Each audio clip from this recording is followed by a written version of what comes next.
ஸ்ரீ ஜனனி ஜோதிடம் YouTube channel பாரம்பரிய ஜோதிடத்தின் பண்பான வழிகாட்டி.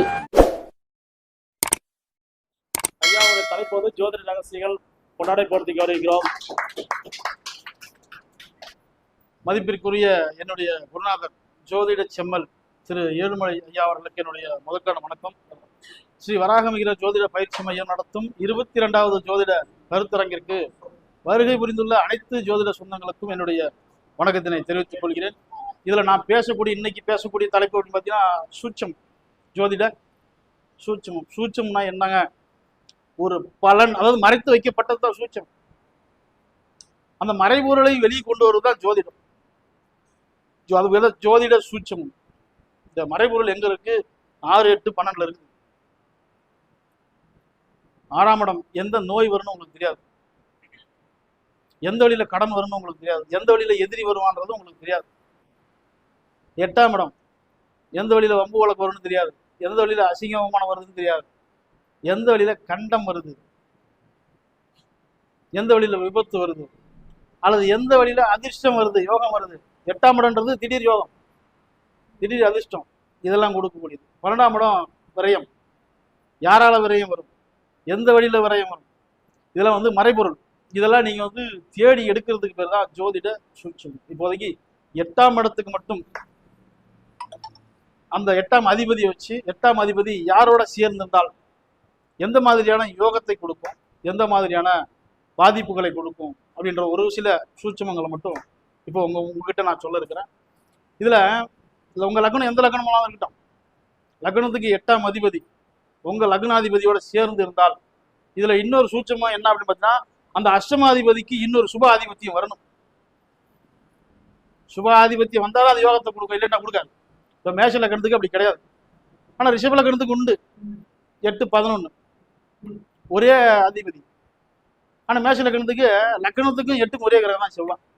அதனால அந்த மேஷ லக்னத்துக்கு திடீர் யோகம் கிடையாது, ஆனா ரிஷப லக்னத்துக்கு உண்டு. அந்த குரு புத்தி நடக்குது அப்படின்னா, குரு எந்த கிரகத்தோடு சம்பந்தப்படுது, எந்த கிரகம்னா கிரக காரகத்துவத்தை நான் சொல்ல மாட்டேன், இப்போ இல்லை எப்பவுமே சொல்ல மாட்டேன். ஆதிபத்திய காரகத்துவம் மட்டும்தான் நான் சொல்லுவேன். கிரக காரகத்தை விட ஆதிபத்திய காரத்துவம் தான் இங்கே முக்கியத்துவம் கொடுக்கப்பட்டது. கிரக காரத்துவன்றது ஒரு 20% தான், பாவகாரத்துவன்றது ஒரு 80%. அப்போ லக்னாதிபதியோட அஷ்டமாதிபதி சேர்ந்து இருக்கும் போது என்ன ஆகுன்னா, இந்த ஜாதகர் வாழ்க்கை பூரா பிரச்சனையோட இருப்பார், இல்லை வாழ்க்கை பூரா நோயின் தாக்கத்திலே இருப்பார். எந்த வழியிலையும் அவருக்கு முன்னேற்றம் என்பது தடையாகி கொண்டே இருக்கும் அந்த ஜாதகர்.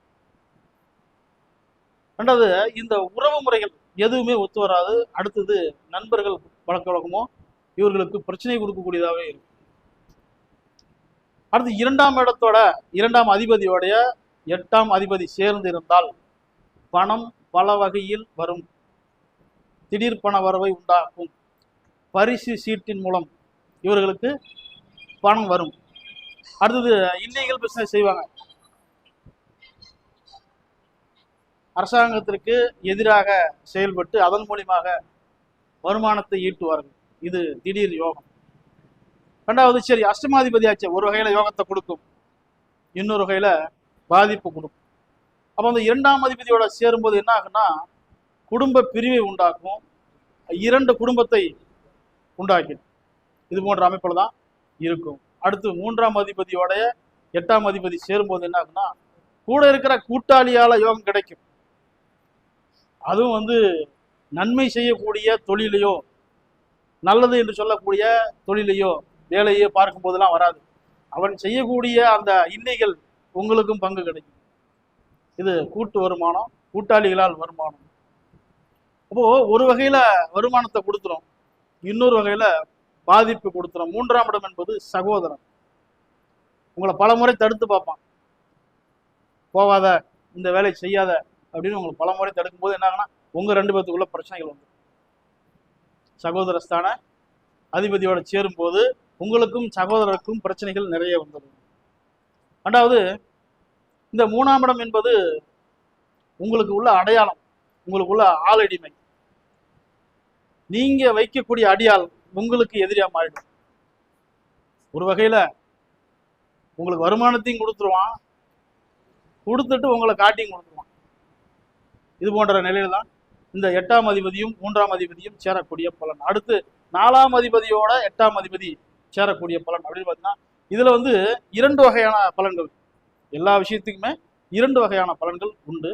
இப்போ இந்த 4ஆம் இடம் என்பது வண்டி வாகனத்தை சொல்லலாம், மண்மனையை சொல்லலாம், தாயாரை சொல்லலாம், தான் கற்ற கல்வியையும் சொல்லலாம், தன்னுடைய சுய ஒழுக்கத்தையும் சொல்லலாம். 4ஆம் இடம் என்பது ஒழுக்கத்தை சொல்லலாம்.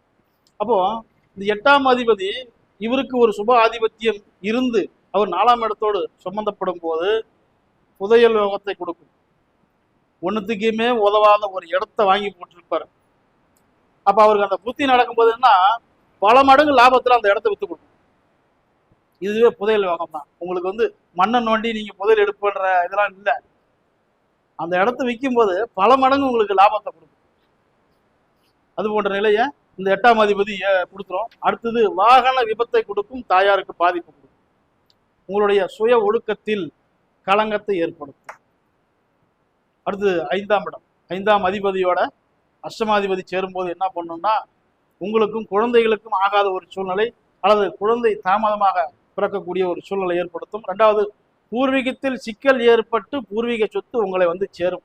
பாட்டன் வழி உயில், இளபுலன்களை உயில் எழுதி வச்சிருவாங்க, உங்களுக்கு தெரியாது இருக்கும். அந்த உயில் சொத்துக்கள் உங்களுக்கு வந்து கிடைக்கும். 8ஆம் இடம் என்பது திடீர் யோகம் தான். நீங்க 5ஆம் இடத்தோட சம்பந்தப்பட்டு என்னென்ன பலன் இருக்குன்னு பாருங்க, அதெல்லாம் ஏதாவது ஒண்ணு திடீர்னு நடந்துடும் உங்களுக்கு. அடுத்து 6ஆம் அதிபதியோட 8ஆம் அதிபதி சேர்க்கை, அதாவது 2 பாவ கிரகங்கள் ஒன்றாக சேருகிறது. அப்போதான் ஜாதகர் வந்து ரொம்ப எச்சரிக்கையா இருக்கு. நான் 2 பேர் சேர்ந்துட்டாங்க அப்படிங்கும்போது அதனுடைய பலனே வந்து விபரீதமா இருக்கும். விபரீதமான உங்களுக்கு வந்து நன்மை செய்யக்கூடிய அளவுல இருக்காது. 6, 8 சம்பந்தப்பட்டுச்சுனால் விபத்தை உண்டாக்கிடும், சிறைவாசம் செல்ல நேரிடும், புத்தம் கட்ட வைக்கும், பயன் கட்ட வச்சிடும். 2வது அறுவை சிகிச்சை செய்யக்கூடிய ஒரு நிலையை கொண்டு வந்துடும், திருட்டு பழி இதையெல்லாம் உருவாக்கிடும் இந்த 8ஆம் இடம். இதுல இன்னொன்னு என்னன்னு பாத்தீங்கன்னா, ஒருவேளை அந்த அஷ்டமாதிபதிக்கு ஒரு சுப ஆதிபத்தியம் இருந்தது அப்படின்னா எதிரியை போட்டு தள்ளிடும்.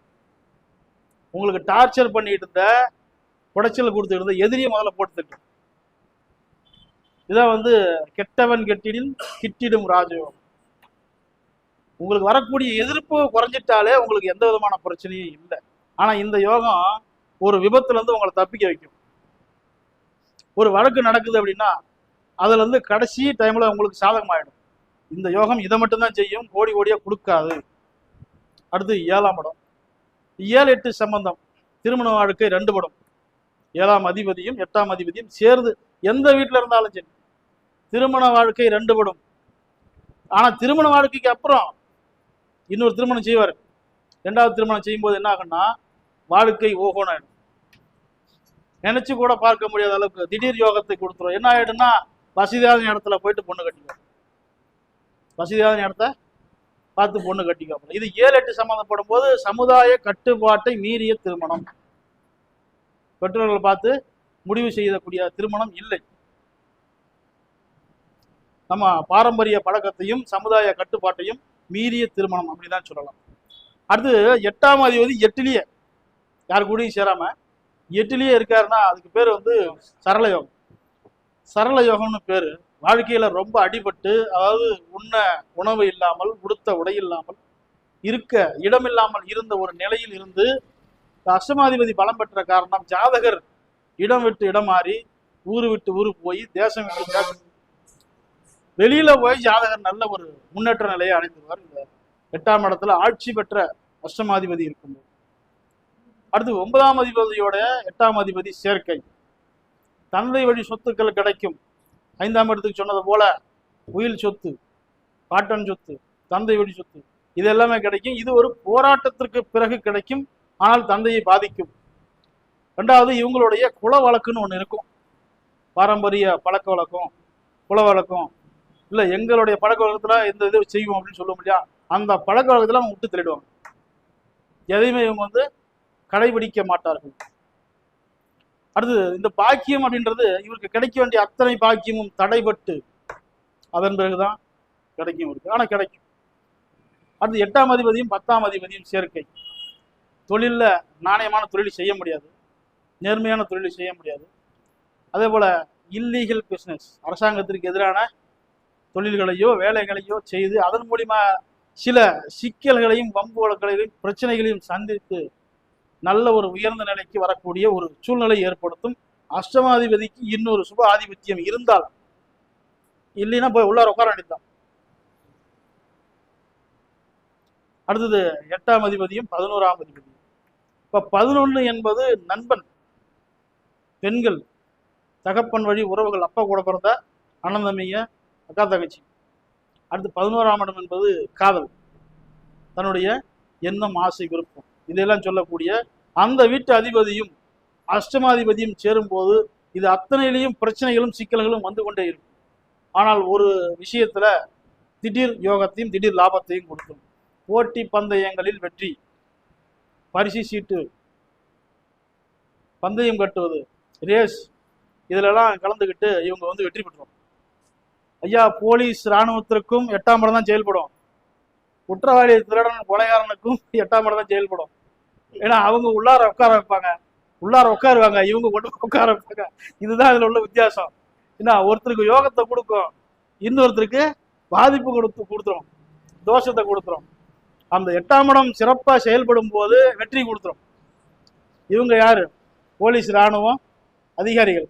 அந்த 8ஆம் இடம் பாதிப்பு கொடுக்கும் போது அசுப பலனை கொடுத்துரும். இவங்க தான் வந்து குற்றவாளிகள். ஆனா 2 பேர்த்துக்குமே 8ஆம் இடம் செயல்படும். சரிங்க. அடுத்தது 8 12ஆம் அதிபதி சேர்க்கை. அதாவது விரை செலவுகள் பார்த்தீங்கன்னா நிறைய செலவு செய்ய வச்சாலும் உங்களுக்கு அதற்கு மீறிய லாபத்தையும் கொடுத்துரும். அதே போல சுப விரை செலவாகவும் அதை மாத்திடும். 2வது, இது உடல்நிலையை பாதிக்கும். இது கண்டிப்பா மருத்துவ செலவுகளை ஏற்படுத்தும். அக்கம் பக்கத்தில் இருப்பவர்களால் பிரச்சனைகளை உண்டாக்கி, வம்பு வழக்குகளை உண்டாக்கி, அதன் மூலியமாக போலீஸ் ஸ்டேஷன், கோர்ட் வரைக்கும் செல்லக்கூடிய ஒரு சூழ்நிலையை உண்டாக்கிவிடும் இந்த 8 12 சேர்க்கை. 8 12 சேர்க்கை பெற்றவர்களுக்கு காலில் அடிபட்ட வடு இருக்கும். சரிங்கய்யா, வாய்ப்பளித்த அனைவருக்கும் என்னுடைய மனமார்ந்த நன்றியை தெரிவித்துக் கொள்கிறேன். நன்றி, வணக்கம்.